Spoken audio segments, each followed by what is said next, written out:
자, 오늘은 이제 문화의 관점에 대해서 생각해 보겠습니다. 사실 이게 강의가 제가 보니까 계속 반복되고 또 좀 전진하고 반복되고 전진하고 그렇게 되는데, 쉽게 얘기하면 하나님의 복음을 어떤 문화 속에서 어떻게 전하느냐는 거죠. 쉽게 얘기하면 의사소통의 문제죠. 의사소통. 그래서 그 목회도 사실은 목회와 커뮤니케이션, 제가 그 과목도 하나를 준비를 했었는데, 그 목회도 의사소통이에요. 어떻게 의사소통하느냐. 그게 의사소통이 잘 되면 목회가 무난하고, 의사소통이 안 되면 목회가 참 어렵고, 가정에서도 마찬가지죠. 의사소통입니다. 부모와 자식 간의 의사소통이 되느냐, 부부와 부부 사이의 의사소통이 되느냐, 내 친구와 의사소통이 되느냐, 직장에서도 의사소통이 되느냐, 커뮤니케이션이 되느냐. 하나님이 우리와 커뮤니케이션 하기 위해서 직접 오신 거죠. 왜냐하면 하나님은 너무 문화를 뛰어넘으신 초자연적인 분이기 때문에 우리가 다 이해를 못하죠. 그 유명한 이야기 있지 않습니까? 어떤 사람이 지나가다가 보니까 이제 수몰 지역에서 이제 그 수몰 지역을 지나가게 됐어요. 이제 아직 수몰되지는 않았어요. 사람들 다 떠났어요. 다 떠나고 이제 빈집만 남았습니다. 마지막으로 그 동네 어떤 분이 가서 쭉 보았답니다. 근데 거기 개미들이 열심히 집을 짓고 있더랍니다. 개미들이 열심히. 그래서 답답해서 이렇게 생각했대요. 야, 개미들아, 여기 이제 물이 찰 거야. 그럼 너희들 다 죽어. 다 수장될 거야. 빨리 도망쳐라. 그들이 알아듣습니까? 못 알아듣죠. 그러니 이렇게 이 개미들에게 이 위험한 상황을 이야기하려면 어떻게 되는가? 하나밖에 없겠구나. 내가 개미가 되어서 개미 언어로, 야, 우리 도망치자. 지금 여기 굉장히 위험한 상태에 있어. 이것 외에 무슨 방법이 있겠느냐. 그러면서 성육신에 대해서 이해를 하게 되었다 하는 그런 글을 읽어본 적이 있어요. 의사소통이죠. 하나님은 초자연적이신데 우리는 이 땅에 살고 있어서 하나님의 언어를 몰라요. 하나님의 뜻도 모르고 마음도 몰라요. 그래서 하나님이 사람이 되어서 인간의 문화 속에 인간의 언어를 통해서 우리에게 하나님의 마음을 알려주신 것, 그게 성육신이라는 거죠. 그래서 결국 이 선교 문화는 커뮤니케이션의 문제다. 우리가 선교 현장에 들어갔을 때 어떻게 커뮤니케이션을 할 수 있을 것이냐. 그래서 그들의 언어로 그 커뮤니케이션을 해야 되는데, 근데 핵심적인 것이 뭐냐면 사랑이 있어야 된다는 거예요. 개도 개한테 소리를 지면서, 개야, 개 이름 무슨 이름을 부르면서 내가 너를 사랑한다 하고 소리를 지면 개가 도망칠 거라는 거예요. 내가 아무리 사랑한다 하더라도 그 애가 받아들일 수 있도록. 근데 공통적인 언어가 뭐냐면 사랑이라는 거죠. 사랑이라는 공통적 언어가 있을 때 내가 하는 커뮤니케이션이 소통이 되는 것이지, 사랑이 없는 상태로 내가 그들의 문화를 이해한다고 해서 그들 식으로 한다고 해서 다가간다고 해서 그들이 받아들일 수 있는 것은 아니라는 거죠. 그래서 이 선교 문화의 가장 중요한, 이게 어떻게 생각하면 전체 결론일 수도 있어요. 뭐냐면 정말 사랑이 있어야 돼요. 하나님이 사랑이신데 그 사랑으로 우리에게 오셔서 사랑을 표현하셨어요. 그래서 우리가 그 아버지의 마음을 알게 되었고 또 아버지를 받아들일 수 있게 되었던 것이죠. 그래서 이 선교 문화의 핵심적인 내용은 결국 이거 하나가 아닐까 생각합니다. 사랑으로 그들에게 다가가라 하는 것입니다. 우리 특별히 사역자들이, 우리 개혁주의자들이라고 하는 우리들이 이론만 밝아서는 돼요. 교리만 밝아서는 사람 변화되지 않아요. 사랑으로 아버지의 마음을 전해야 되죠. 그래서 그 의사소통의 핵심은 결국 사랑이다 하는 것을 우리가 생각할 수가 있습니다. 자, 한번 보겠습니다. 문화의 관점. 수많은 성경학자들이 하나님의 형상을 따라 우리의 모양대로라는 말씀이 무엇을 의미하는지에 대해서 많은 연구를 했습니다. 우리 하나님의 형상을 따라 우리의 모양대로 사람을 만들자. 그 하나님의 모양, 여러 가지, 8가지 속성을 얘기하기도 하고요. 그래서 하나님은 성품을 따라 만들었다. 그래서 지혜, 지식, 거룩, 선, 의, 사랑, 진실. 우리 스폴크는 그렇게 얘기했죠. 그래서 하나님은 우리의 영혼을 하나님의 형상대로 만들었다. 이렇게 주장하는 사람도 있고, 또, 이 선교학자들이 주로 많이 얘기하는 것 중에 하나가 뭐냐면, 하나님의 창의성. 여러분, 이 우주 만물이 어떻게 이렇게 생겼을까요? 꽃, 짐승, 곤충, 하늘, 바다, 물, 돌, 철. 어떻게 이렇게 생겼을까요? 그러니까 하나님의 철저한 창조, 창의성에서 나온 거죠. 그래서 하나님은 우리에게 하나님과 같은 창의성을 주었다는 거예요. 그 사람은 그 창의성을 가지고 무한한 개발을 할 수가 있다는 거죠. 그래서 거기서 나오는 게 문화고 예술이고 음악이고 조각이고 모든 게 거기서 나와. 이 세상의 모든 문화는 인간의 창의성에서 나왔다는 거죠. 그래서 하나님의 창의성을, 하나님의 형상이 창의성인데 우리에게 그 창의성을 주어서 하나님의 곳곳마다 그 창의성으로 문화를 만들고 음악을 만들고 예술을 만들고 살아가는 세계를 만들었다는 거예요. 그래서 사람은 창의적이면서 동시에 조직적이에요.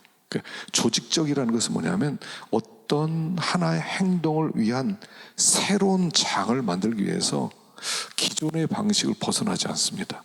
사람은 굉장히 조직적이고 논리적이죠.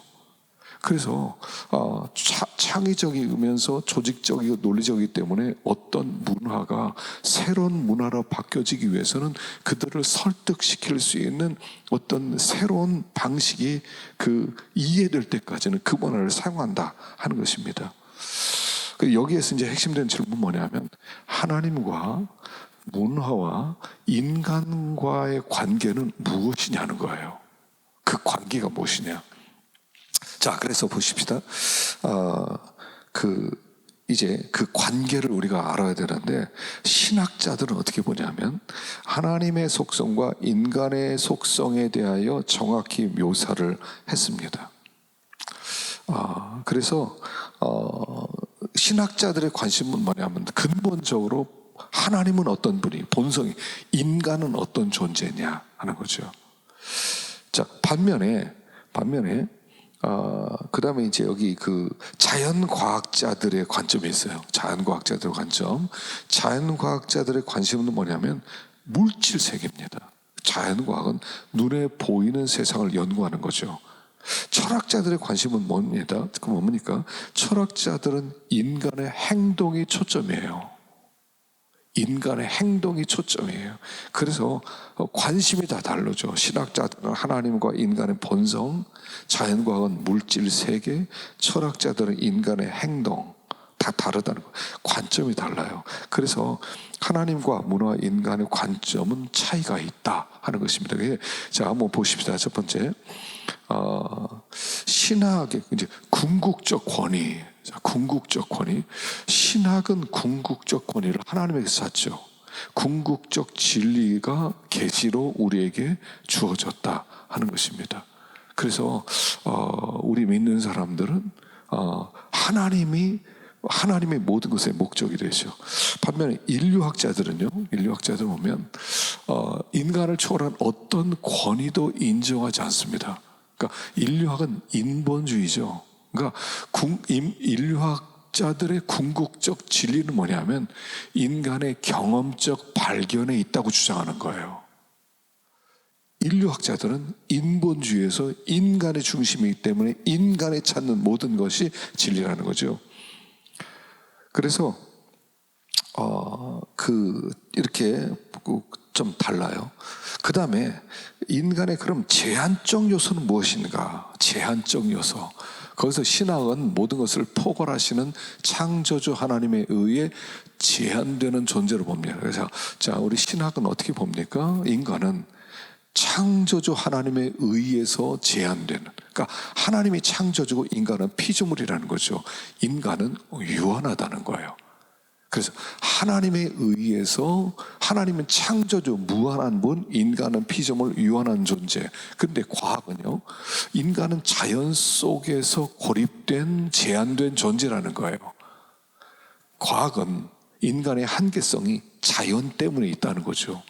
인류학은 문화적 범주에 제한되는 존재. 다시 인류학은 뭐냐면 문화에 의해서 제한된다고 보았다 하는 것입니다.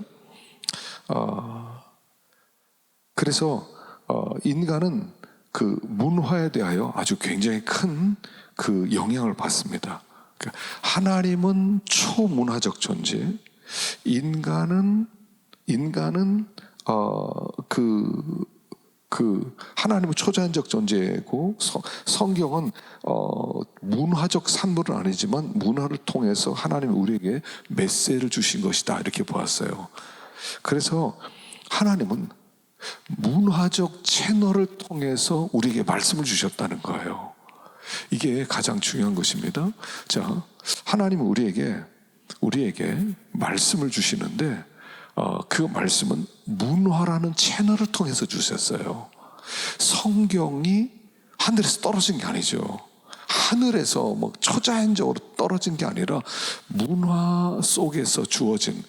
그래서 예전에도 한번 제가 말씀을 드렸습니다만 모세 시대부터 AD 100년까지 그 여러 역사적 상황 속에서 그들의 언어로 그들의 문화적 옷을 입혀서 우리에게 주신 게 성경이다, 그렇죠. 그래서 하나님은 문화적 채널을 사용하시기 때문에 선교사는 문화의 형식과 의미를 구별하고 타 문화의 문화적 단서를 배워야 커뮤니케이션 할 수 있다 하는 거죠. 자, 문화의 방식은 광범위합니다. 육체의 언어는 많은 문화권에서 매우 중요하죠. 그러니까 각 지역마다 달라요. 방법이 달라요. 예를 들어서 라틴 아메리카는 아주 사람 따뜻하고 아주 우호적이고, 대화할 때 상대와 막 가까이에서 그렇게 하고, 인사할 때도 막 끌어안고 뽀뽀를 하고 그렇습니다. 반면에 저 유럽에 있는 사람 중에 영국인들은 굉장히 내성적이죠. 상대방과 대화할 때 개인의 거리를 띄웁니다. 그래서 막 다가가려고 그러면 싫어하죠. 그러니까 1m 이상 떨어져서 대화를 해야 돼요. 음식을 먹는 방법도 다르죠. 어떤 문화에서는 소리를 내서 트름을 하면서 남기지 않고 깨끗하게 먹어야 그 주인이 이 사람이 정말 맛있게 먹었구나, 이렇게 하는 반면에, 또 어떤 문화에서는 조용히 먹고, 그리고 그 주인이 충분히 준비했다는 것을 증명하기 위해서 접시에 음식을 남겨둬야 예의 바르다고 여겨요. 중국 같은 데서는 손님이 아무리 무더운 여름철에 오더라도 절대로 냉수를 대접하잖아요. 그러면 냉대한다는 의미가 있기 때문이죠. 그래서 저 처음에 중국에서 이제 신학교 강의하러만 갔었는데, 그래서 이제 제가 식사들 대접을 했어요, 신학생들. 그래서 식당 갔더니 이렇게 물을 마시다가 한 반쯤 있으면 금방 와서 채워줘요. 또 금방 채워줘요. 그래서 됐다, 내가 자꾸 그만해도 됐다, 그래도 자꾸 채워줘요. 그랬더니 선교사님이 그래요. 이 중국에서는 잔이 조금이라도 비면 대접이 소홀하다고 생각한다는 거예요. 그래서 계속 철철 넘치도록 갖다 버리는 아니더라도 그 음식도요, 막 굉장히 많이 이렇게 주는 그런 것을 보는데, 그게 문화예요. 인간은 문화에 대해서 심대한 영향을 받는다는 거죠. 자, 세 번째, 문화와 성경과의 관계성을 한번 보십시다. 성경은 뭐냐는 거죠. 성경은 인간의 언어로 인간의 역사 속에서 쓰여진 하나님의 말씀이죠. 성경은 영원히 하나님의 말씀이며 인간의 언어로 인간의 역사 속에서 쓰여졌다는 이 두 가지 면을 이해할 때 성경에 대한 양극단으로 치닫는 것을 피할 수 있고 메시지를 이해할 수 있다 하는 것입니다. 자, 그러니까 성경은 초자연적 하나님의 말씀이에요. 영원한 하나님의 진리예요. 근데 그게 인간의 언어로 쓰여졌어요. 인간의 문화 속에 들어왔어요. 인간의 인간의 주어진 그 언어와 그런 그 눈에 보이는 그 도구, 매체를 통해서 우리에게 왔어요. 두 가지를 잘 알아야 된다는 거죠. 두 가지. 그래서 이제 자유주의적인 태도는 어떤 태도냐면 성경의 역사성과 이성적인 것만을 강조했어요. 그래서 그러다 보니까 그러니까 성경의 초자연적인 면을 배제하는 태도를 어떻게 보면 자유주의라고 할 수 있죠. 자유주의는 인간적인 면을 찾는 거예요. 그래서 기적 필요 없어. 성경에는 이성적이고 하나님이 우리에게 하려는 그 메시지만 찾으면 돼. 근데 오히려 복음주의자는 오히려 초자연적인 면을 강조해요. 기적을 강조하고 살아계신 하나님이 우리에게 강조하고 그러다 보니까 좀 역사적인 부분을 조금 우리가 소홀히 할 수 있는 부분들이 복음주의자라고 볼 수 있죠. 그래서 자유주의자 극단에 흐른다는 거예요. 자, 그래서 성경은 하나님의 영감으로 기록된 것이며 규범적이고 절대적 권위를 지닌 하나님의 말씀입니다. 계시는 특정한 사건을 통하여 그리스도 안에서 일어난 것이다 하는 거예요. 자, 성경 진리의 절대성과 복음 전달의 성육신면을 충분히 이해해야 된다는 거예요. 우리가 성경을 충분히 이해해야 돼요. 그래서 우리가 성경을 해석할 때 역사적이고 문법적이고 문맥적이고 역사적이고 신학적이고 그리고 그 배경을 우리가 이해할 때 성경의 메시지를 분명히 찾아낼 수 있다는 거죠. 영적인 메시지만 봐서는 또 안 된다는 거죠. 그 절대적 영원한 진리가 인간의 옷을 입고 성육신에서 우리에게 왔다는 것을 알아서 두 가지 면을 우리가 알아야 성경을 이해하는 것이다 하는 것이죠. 두 번째, 성경의 다양성입니다. 성경은 하나님의 말씀, 하나님의 책, 인류를 향한 삶의 방향 또는 빛, 자비와 지침서, 인도하심과 빛이 있는 하나님의 증거, 여러 가지로 성경을 볼 수가 있죠. 성경의 능력에 대해서 성경은 가장 위대한 지성인도 이해할 수 없는 신비를 담고 있기 때문에 진정으로 탐구할 자세가 된 사람이라면 낭망하게서 안 될 것이다. 어떤 시대 어떤 곳에서도 겸손한 그리스도인들은 그리스도를 한 걸음씩 좇으면서 성령을 따라 깊은 하나님의 것을 알아가는 지식 가운데 성장한다 그랬어요. 성경은 다 이해할 수 없죠. 그러나 가장 무식한 자도 이해할 수 있어요. 무식한 사람 무식한 대로 성경을 알 수가 있고 지성에는 지성인 만큼 성경을 알 수 있어요. 그러는 가운데 진정으로 겸손한 마음으로 하나님께 엎드릴 때 우리가 하나님을 알아갈 수가 있다 하는 것입니다. 그래서 이 성경은 성경 자체가 사실은 전도지가 될 수 있다는 거죠.